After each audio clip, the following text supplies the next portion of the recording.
What's going on? It's Chris, the Dating Doc. Hey, first thing you gotta do, click like and subscribe. And for those that have subscribed, you see that I've switched up the location here a little bit.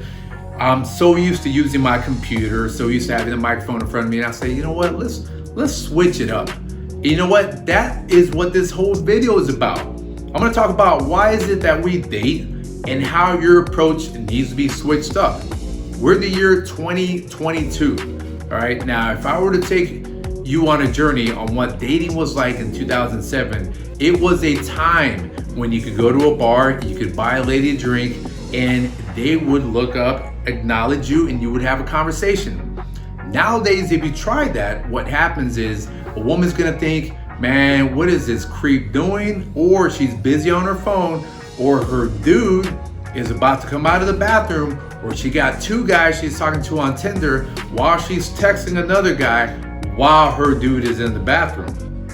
Meanwhile, you on your Bumble, you on your Tinder at the bar, you don't even want to buy a lady a drink, right? So my point is things have changed. The economics have changed.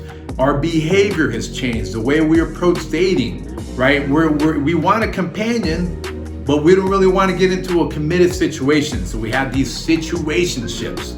So situationships are where you're somewhat dipping your toes into meeting a person, but at the same time, you're not getting to the point where you're like, oh, let's really get down and dirty with long-term or possibly marriage.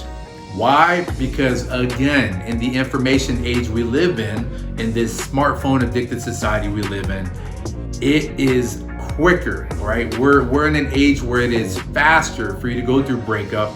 It's faster for you to go through rejection, for you to go to disappointments, for you to waste your time. You're treating Tinder, Bumble, Hinge, OkCupid, and Match like a part-time job, just going through it. So you go into these situationships, right? They're kind of these half-ass scenarios, and don't shoot the messenger. It is a product of what's going on in society. So how do you maneuver that? How do you maneuver that, especially if you are trying to find a relationship? Well, I'm gonna tell you right now, what you need to do is not, from the get-go, not be the type that says, I'm looking for long-term, I'm looking for short-term.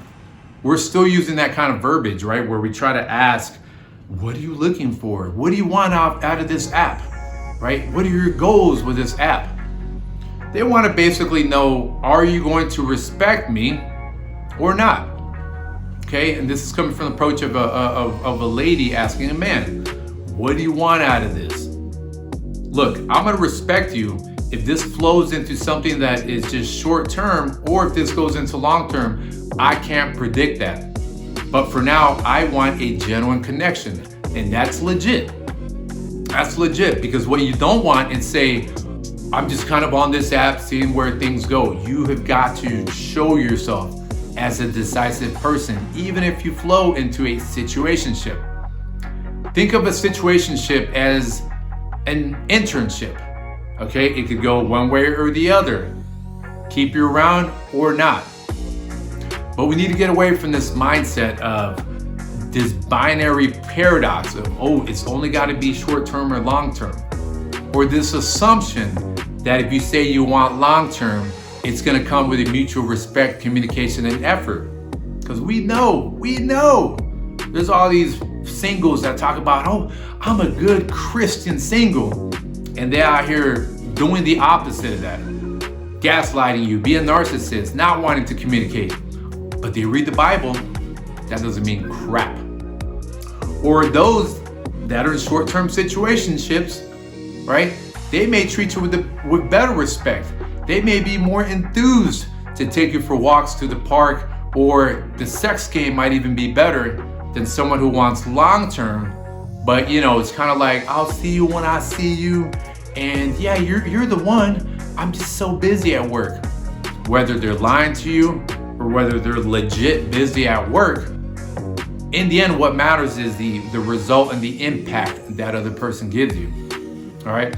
So just to recap a little bit, situationships, all that means is a huge gray area. When you're on online dating, or if you meet a woman, a man offline dating, and in real life, tell them, look, all I want is respect, communication, and connection. I don't care if it flows into long-term or short-term, because I can't predict that right now. All they want to know is, are you going to respect my time and effort? That's the only reason they ask about short-term and long-term. The secondary reason, let me take that back. The secondary reason is, oh my gosh, does this person just want sex? Be honest with them. Tell them sex is part of it. I'm not going to lie to you and say I don't want sex. Yes, sex is part of it. But we're not going to get to the sex unless I have a connection with you. Unless I can see some effort. Unless I'm treated like something special in your life and not just date number 3 that week. Okay, you guys understand what I'm saying? So just to kind of finish up this entire video, for it to make sense, get away from long-term, short-term verbiage, whether you're having to answer that or you're using that as a talking point when it comes to these apps or whatnot. Understand a situationship is an internship. There's no guarantees, so don't get all butthurt if you want a long-term and it didn't work out because you didn't show the effort, or because they didn't show the effort. Even if you thought, oh cool, they're good looking, you can drop them. But we need to get away from this mindset of thinking that, oh man, I'm looking for long-term and long-term only, and if somebody says something else, I don't want it. What you are looking for, the qualities you're looking for, you may find in someone who it feels like short-term at the beginning. It feels too fun. And then it can be something that evolves into long-term. And not someone who says long-term, but realistically you're bored, but hey, at least they signed up for long-term. You don't want to settle. You don't want to be in a lifeless, loveless marriage. And you definitely don't want to waste your time and effort. So that's all I got. Chris, TheDatingDoc. Hope you enjoyed. Click like and subscribe. Support the channel. Peace.